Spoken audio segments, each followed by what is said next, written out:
So it was interesting to hear from the folks that we interviewed, like these 9 things keep coming up over and over again.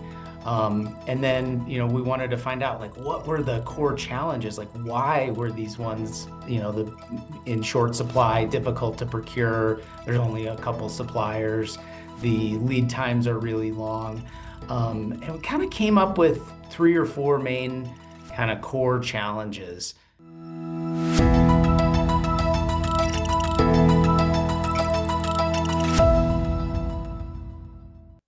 Hello, welcome to the Space Policy Show, brought to you by the Aerospace Corporation's Center for Space Policy and Strategy.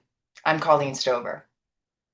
We are showcasing a series now that we're calling Future Forward, where we're exploring topics that are important from across the space sector that need to be addressed now in order to realize the future that we want. Things like artificial intelligence, changes in European space, dynamic operations for national security, and even initiating science now for when humans do get to Mars so we can maximize our time there. The center also does deep research on many policy topics. You can find those papers and all of our shows at csps.aerospace.org. So today's show is about the space industrial base, specifically a report that was recently released by AIA, the Aerospace Industries Association. The analysis shows choke points in our supply chain that, if left unaddressed, threaten U.S. leadership in space. And the center's own policy analyst, Andrew Berglund, is back on the show. He talks to Stephen Jordan Tomaszewski, AIA's Vice President of Space Systems, and to Doug Anderson, partner at PricewaterhouseCoopers, for their operations and supply chain services. They also helped lead the report. So over to Andrew and to our guests. Thanks, Colleen. I want to welcome our guests to the Space Policy Show, Steve and Doug. Thank you guys for joining us today. Well, thank you, Andrew. It's great to be back on the Space Policy Show. That's right. Thank you, Andrew. Guests. Yeah, and welcome Doug as the first timer and Steve as the old hand here. So very excited to have you both today. We're hot on the heels of the release of Aerospace Industry Association and PricewaterhouseCoopers joint report looking at space supply chain challenges. So I'll read the title so I get it right. It's Strengthening America's Space Supply Chain, Built for Yesterday, Igniting Momentum for Tomorrow. I would really encourage anybody listening or watching to read the full report. We will only kind of scratch the surface of what's in here. It's a quick read, but chock full of a lot of great information, things for us to really drill down into today, but also I think building a framework for future discussion and kind of across the space industrial base. So congratulations to both of you on the release of the report. I know it's a joint effort. It's complicated to get all those different people participating and contributors to this. But I think it's really valuable and we're very excited to have you on to discuss it.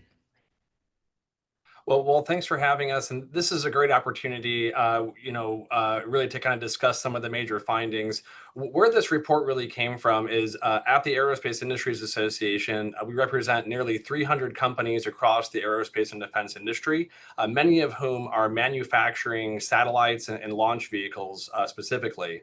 And a lot of our companies have been bringing up some of these shared themes and some of these shared issues of why it's hard to build satellites and why it's hard to build launch vehicles. So we wanted to unpack that. I'll let Doug get into a little bit of the methodology behind this report, but it was great to be able to have a better understanding of some of the current challenges in space, the space industrial base, and then also some recommendations of how to solve some of those problems and to grow the space economy. Yeah, so we spoke to, I think it was a couple dozen AIA member companies, ranging from everything from primes to smaller suppliers to space advocacy groups. We also did another 20 plus interviews with other PwC space leaders, just to identify what were the challenges that they were hearing from their clients. So it was kind of, lots of different perspectives from people up and down the supply chain. And there was a lot of interest. I would say a lot of people were really eager to speak with us about this issue. Yeah. Yeah, definitely one of those areas that you get a lot of input into. And one kind of framing question I wanted to start with is there has been a lot of discussion about the space industrial base over the last few years. I think kind of the some of the challenges with COVID sort of kicked off or kicked this discussion into a higher gear. Was there anything in this process, in the analysis, in the findings that you found surprising or that you think is still sort of underappreciated by the space enterprise and the stakeholder community? Well, Andrew, I might start of, I think one of the major themes that you've seen for space supply chain discussions over the last several years has been a major focus on kind of risk management and a lot of the cybersecurity elements. What we're building in terms of new satellite capabilities and launch vehicles is some of the most leading edge technology, and a lot of that technology needs to be protected because there's a lot of our potential adversaries that want to take advantage of that technology. However, I think there's been less people talking about kind of how do we grow and scale up the supply chain at large. There's a lot of lessons learned from other industries we can look at here. And right now is a great time to really be able to take advantage of a lot of the strong demand signal that we're seeing from the space industry.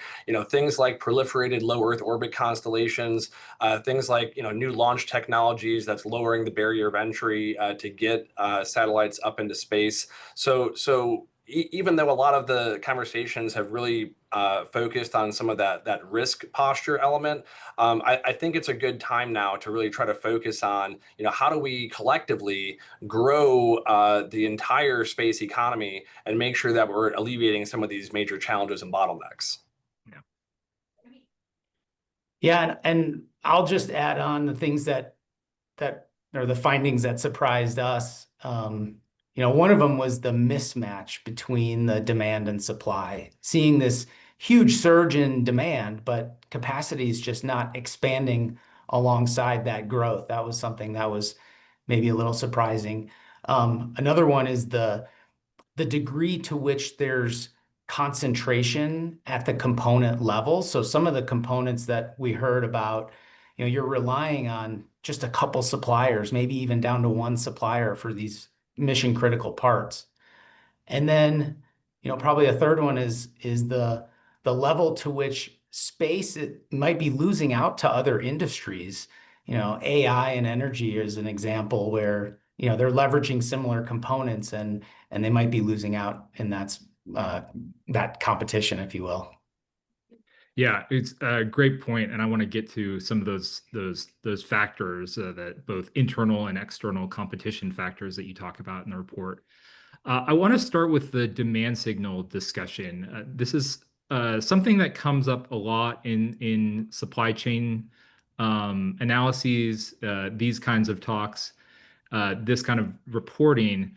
And it seems like you have dueling narratives, right? On the one hand, we have a consistent narrative that says industry is trying to respond to a government demand signal that's weak, inconsistent, unpredictable, driven by a lot of dynamics that are very hard to control and analyze and understand and predict.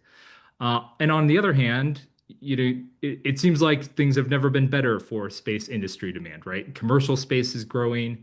The Space Force is trying to grow its size, its portfolios, its reach, its budgets. Um, where is that tension sort of falling, or what are you seeing from the respondents to these surveys in how they're navigating that issue and sort of what explains kind of the persistence of this challenge amidst this counter narrative that things are really moving in the right direction? Well, one thing, I think that's a great question because there is more demand happening, but would posit that there's a really whipsaw effect with demand sometimes, and that's what this study unpacks. If you look at the federal government and federal government spending on space programs, and we have some data inside this report that kind of shows some of the numbers behind that, but you don't see a slow growing demand signal. You see some years where there is a huge increase, and then some years where there's scaling back. And the best thing that you can do to increase manufacturing and to grow the economy is to have that consistent demand signal so businesses can make the right investments to grow their capacity. If you want to have more factories manufacturing a lot of components that are needed for satellites, you have to make sure that businesses can predict that years into the future. You can't just make a new satellite factory overnight. These things take time. So anything that we can do to kind of stabilize that demand, the better. And because the federal government is an important part of the space economy, it does come down to part of that. Every time we have a government shutdown or on a continuing resolution, or we have a giant increase in spending for 1 year, but not kind of followed through anywhere past that, that's what impacts the demand. One thing that kind of surprised me about this study is that even with a surge in different proliferated constellations that have primarily commercial customers, some of the orders that go down the supply chain for certain components can also come in spikes and waves, and not necessarily just kind of slow growth over time. Yeah, and I definitely echo the sentiment about that inconsistent demand signal, just creating hesitancy for these especially smaller suppliers to invest in new capital, invest in new capacity. One of the stats in the report is that the average age of these private industrial structures, these suppliers within the aerospace industry, it's about 26 years old. So these are older factories. And while we saw kind of a 30% increase in aerospace manufacturing output from 2020 to 2025, we saw an 18% increase in aerospace capacity utilization. So, they're not seeing consistent demand that would enable them to invest in new capacity. What they're doing is they're just sweating their assets. They're squeezing more utilization out of those existing factories, those 26-year-old factories. Yeah. Yeah, I thought that was one of the real key insight sections from the report is the age of facilities and the way that companies have responded to increased demand by exactly as you said, not investing in growing the size of their facilities or building new facilities, but just squeezing more out of them. So I think that speaks to this problem of we can have demand signal and it can feel really good right now, but that demand signal has to kind of be followed by commitments and funding that build sort of that trust over time.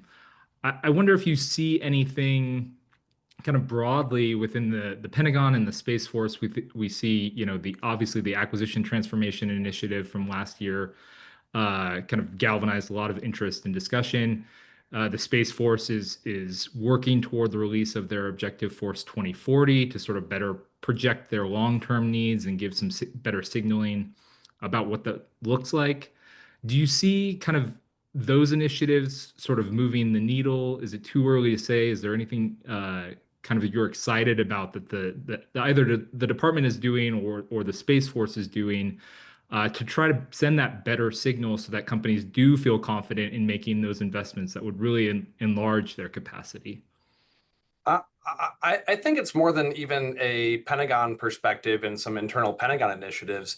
There is a lot of appetite right now across the federal government to do things better for acquisition, to improve processes, to go faster, to deliver capabilities to the warfighter or to do more space exploration faster across the board. Right now, you have initiatives and inputs being gathered to modify different types of regulations that impact the space community. You have appetite to actually adjust federal acquisition regulations. You have Congress trying to unleash new authorities for the government to do things faster. So I think this is why this report and the recommendations from this report are really coming at a good time because there's a lot of momentum and energy that wants to fix some of these processes that maybe have been in the past kind of overly bureaucratic or not really putting a lot of value adding into a lot of new systems. Yeah, and I want to touch on the regulatory aspect of this that comes up in the report. And I think one of the things that you do well is sort of look at this from a supplier perspective, right? So if I'm a supplier to the aerospace industry, to a prime, for example, but I have to go through a lot of regulatory hoops to get my component or my piece to that prime. But I have, alternative options that don't require me to go through those regulatory hoops, may not require me to build to the same kind of risk tolerances, may not require the same level of engineering or technical sophistication, but pay me pretty well. That might be a more a savvier route, right? A more lucrative route for me to follow. So there is this challenge where we need some of that regulation to ensure that these systems work as intended in the environment, but not create the barrier so high that it becomes a turnoff and keeps companies out. I think on the same side, you also suggest, government interventions that can actually strengthen supply chains. So you talk about the creation of a trusted supplier program, and potentially expanding the use of the defense priorities and allocation system. So I thought this was another area where we have kind of both regulatory challenge and regulatory opportunity. And I wondered if you could kind of talk through the way that you see that from your perspective and the way that AIA member companies kind of see that challenge. Yeah, so I would say, there's always going to be a need for some level of requirements just due to the nature of the industry that we're in. Um, but it's important, we talk about this in the paper, it's important to shift to a risk-based qualification versus just requirements-based. That would enable a wider variety of allowable components, versus just having to stick with what has previously always been considered space grade, right? In addition, so you talked a little, well, we've been talking a little bit about cybersecurity, and the CMMC, the Cyber Maturity Model certification, and we saw where some of the smaller suppliers had noted that a couple of the big primes had sent out letters to all suppliers saying they must be CMMC compliant to work with them.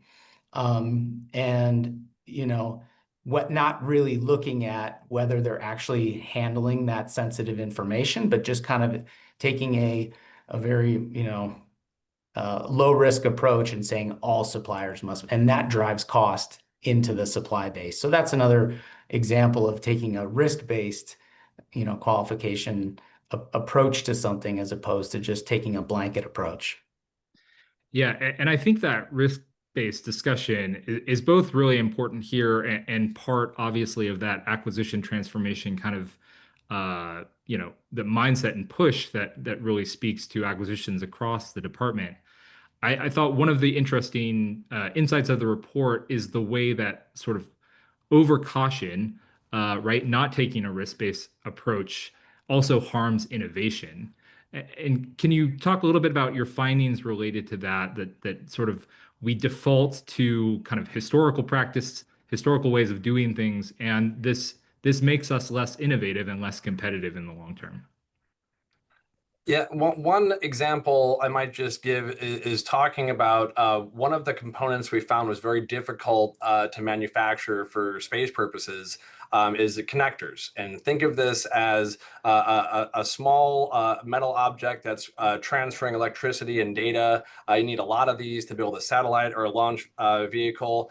I'm showing one for your video listeners on the screen right now of just something you can pick up from the hardware store, just a small, metal part that you can pick up for $5. However, if you actually make that a space grade object, then that could be as much as over $500 for a single connector.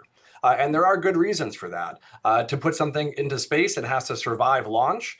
that is a lot of acoustic energy, a lot of vibration. Once you're in space and the cold vacuum of space, you're going through extreme temperature swings. You are in a radiation environment. So everything that you put up into space has to be able to tolerate a lot of those challenges. But as Doug was just talking about, with kind of a risk-based approach, sometimes the inertia of the industry is to just be overly cautious and not really revisit some of these requirements, or seeing how you might be able to get away with different specifications. So I think that's part of this report is challenging a lot of that. Of, do you always need to have a radiation hardened component, depending on the orbit you're going to, depending on what the mission of the satellite is, and where are you okay taking a little bit more risk, and having that be part of the entire ecosystem. And even if you do want to qualify, new parts and new components, they also have to go through rigorous tests. You want to make sure it's going to work when it gets up into space. But there's limited testing infrastructure out there currently. So one of our other recommendations is to see if there are ways for government and industry to work together to be able to actually increase the amount of testing facilities across the board. Yeah, just adding to that, once something works, companies tend to stick with it. And so, just the sheer amount of, development and qualification and testing that's required to get something, that's qualified for space. They don't always necessarily go through that process to really design something that's made for the particular mission that they're going to. And so they might just always be picking that high cost space grade connector that, Steve was just talking about. Yeah, and so it seems like there's additional work to figure out how to shift those incentives to move from a caution that harms innovation, or at least keeps us from being as innovative as we need to be, to that risk-based approach that enables speed, enables new kind of creative applications for things, and really kind of can separate what is actually required, what's actually necessary, and what is just, well, this is the way that we've done it before, and this is what we're comfortable with. I do want to delve into some of the specific components that you guys highlight in the report. Again, I think this was an important role or important finding of the report, was sort of identifying the overlap in demand between the space industrial base and other markets, other industries. We tend to think, I think space people, or people that have been enmeshed in this world for a long time, tend to see, moving to hundreds of satellites on the government side as this massive increase in demand and on-orbit assets. It's still dwarfed by a lot of the demand in other industries and other markets, and I think that's a kind of an intellectual barrier that we sometimes struggle to get across, is actually seeing how small the space demand is relative to those other markets. And I think in particular, you highlighted sort of 9 component areas that were of particular concern. You mentioned connectors, Steve. Can you talk through some of the overlaps in demand with those other markets that our audience might not be familiar with? And in particular, how are some of those component areas used in space manufacturing? Yeah, Andrew. So this is one of the big findings of our report. What are those common elements and common components that it's just very challenging for any company, big or small, to get your hands on right now? So like you said, we kind of bucketed them into kind of these top 9 components that are just really challenging to manufacture. So those 9 components are optical intersatellite links, which are ways that's mainly used today for satellites to communicate with each other, and share large amounts of data in proliferated low Earth orbit constellations. Number 2, the composite overwrap pressure vessels. Those store high pressure gases for propulsion systems. Number 3 was rocket motor nozzles. So those are used either for in-space thrusters and propulsion systems, but also for launch vehicles. Number four, we found that switch gears and transformers had huge backlogs. Those are ground-based systems that are used as a big electrical components that help power a lot of things on the ground. So anything from a satellite factory to a launch pad to a telemetry tracking and control station. It's very difficult right now for companies to get their hands on switch gears and transformers. Number five was connectors. I think I talked a little bit about that, just things that you need on a lot of these on satellites and launch vehicles to transfer electricity and data around. Six was field programmable gate arrays.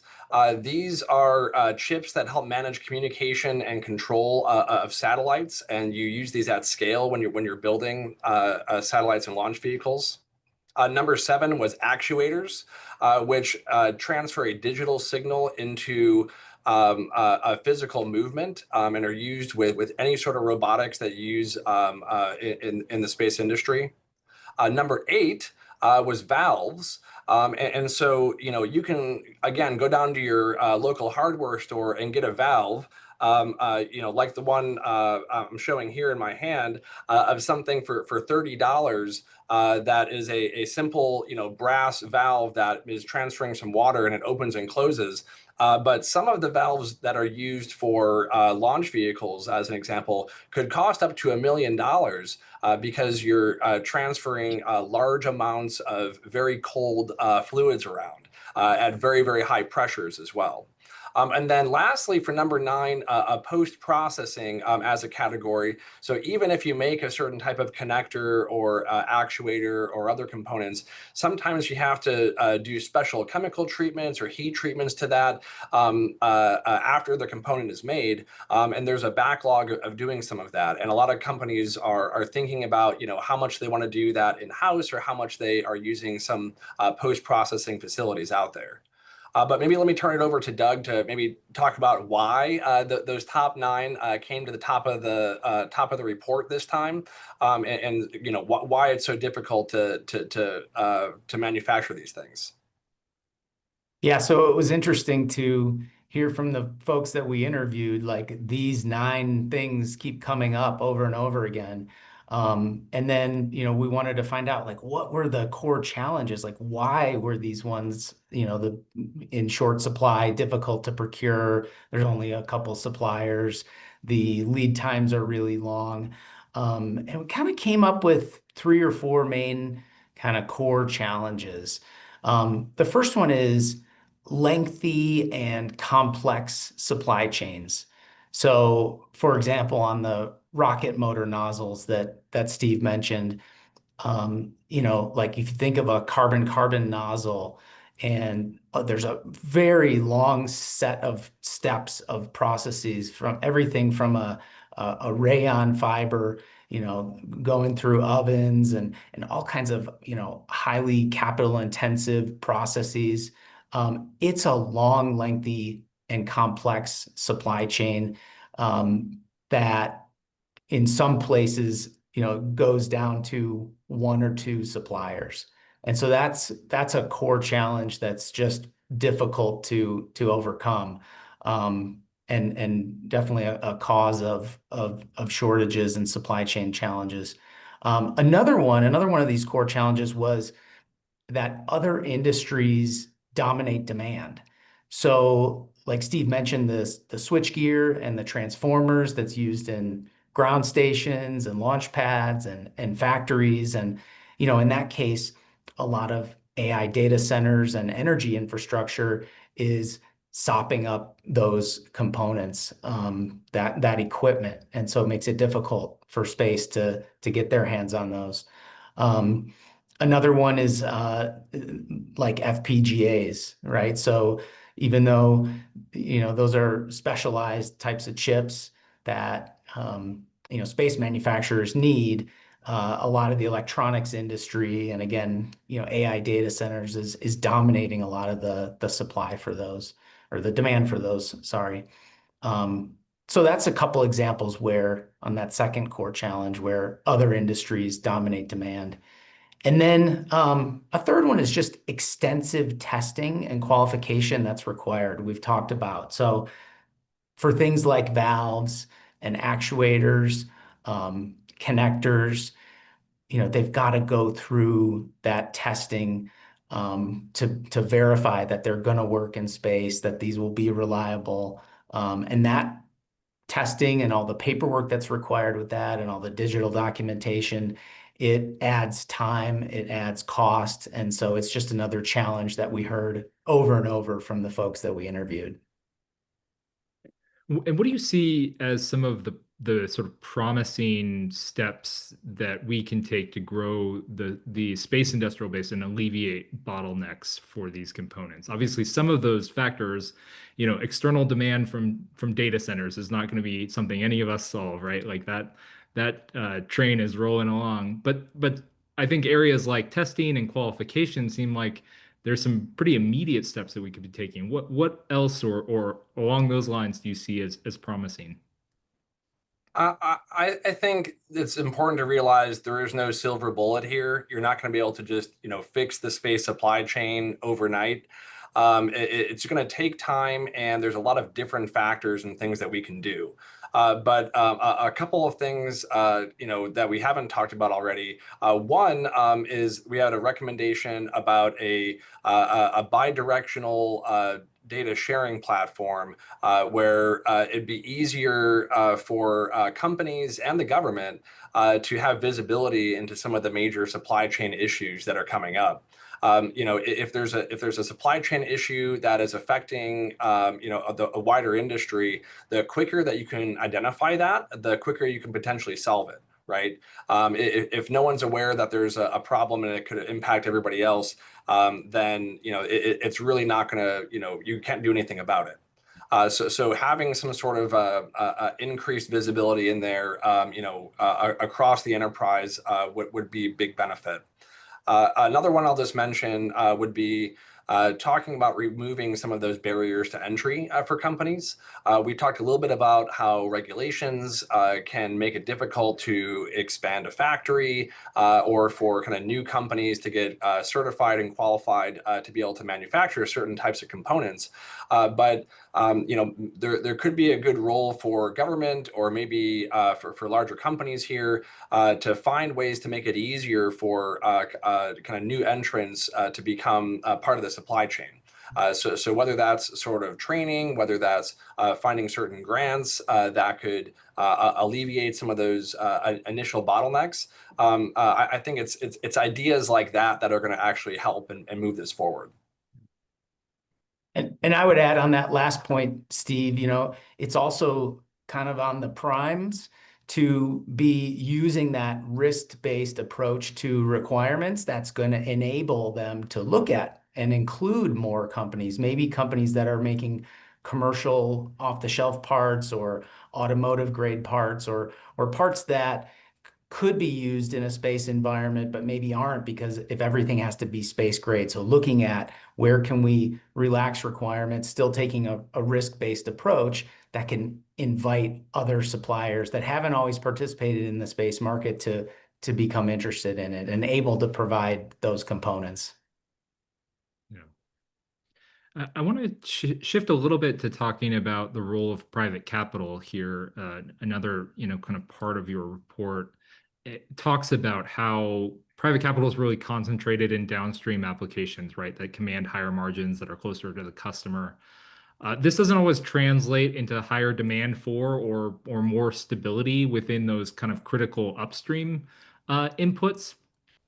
And again, I'd be curious on your perspective, like why is this challenge so persistent? And do you see recommendations that would align to addressing this issue, right? Better tying private capital incentives to support those upstream inputs. I think one of the problems with private investors right now is they might not know exactly where to invest to help strengthen the space supply chain. One of the outcomes we're hoping to get with this report is to just showcase some of those current issues. And if there were investments for some of these different types of components and processes, that's really going to help the entire space industrial base grow. So whether it's companies that are already in the business, whether it's the role of government looking to make strategic investments and trying to find places to get the best bang for your buck to really improve and grow the space supply chain. I think the first part of that answer is knowing where to look, and then knowing where the current market issues are. Yeah, and I would add, I think we just need to make the upstream suppliers more investable, attract more private capital. And I think a lot of the recommendations in the report will help do that.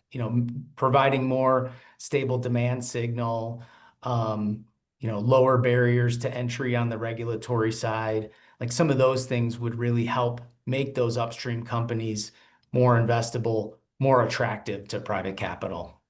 Well, one other thing, if I could just add, Andrew, is that there's a lot of government attention right now on wanting to grow the industrial base.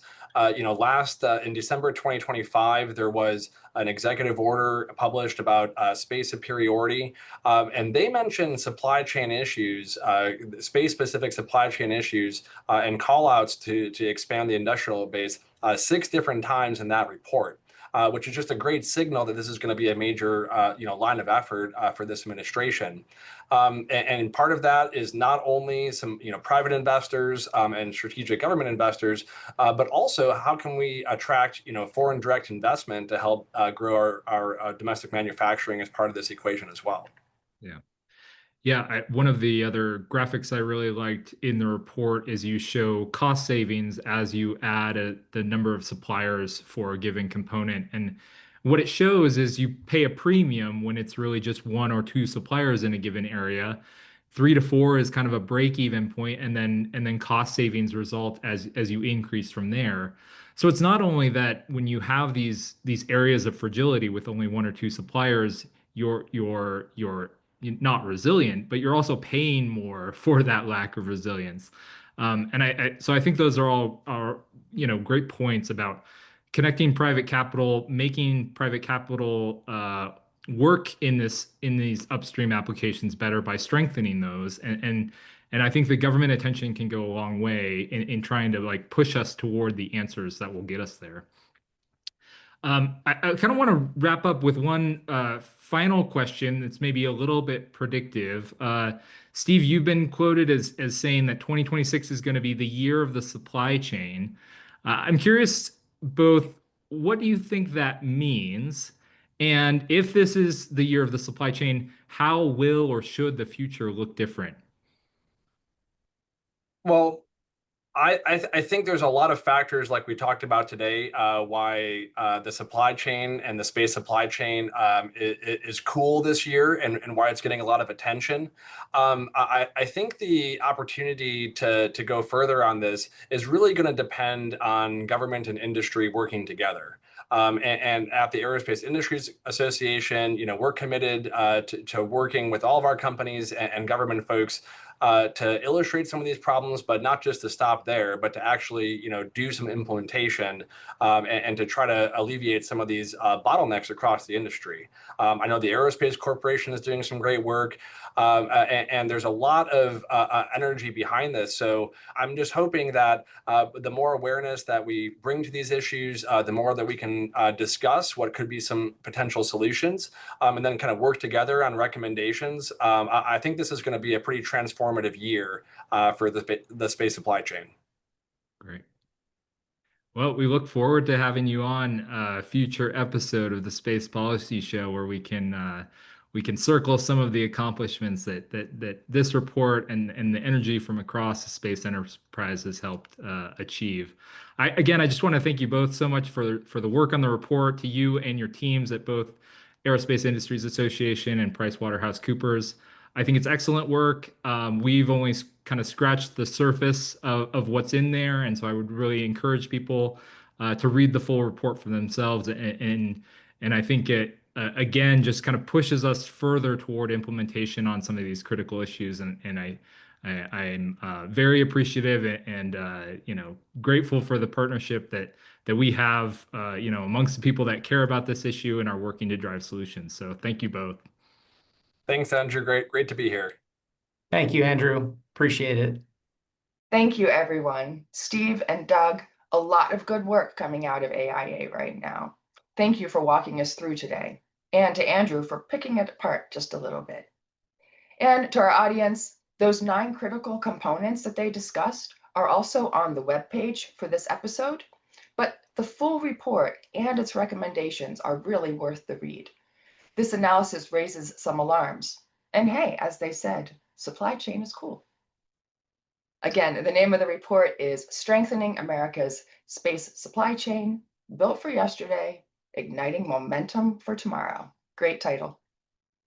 All of our shows are released on YouTube and your favorite podcast platforms. Follow us on social media and subscribe on our website to get notified, csps.aerospace.org. Thank you to Matthew Ricola, our technical director, and thank you everyone for joining.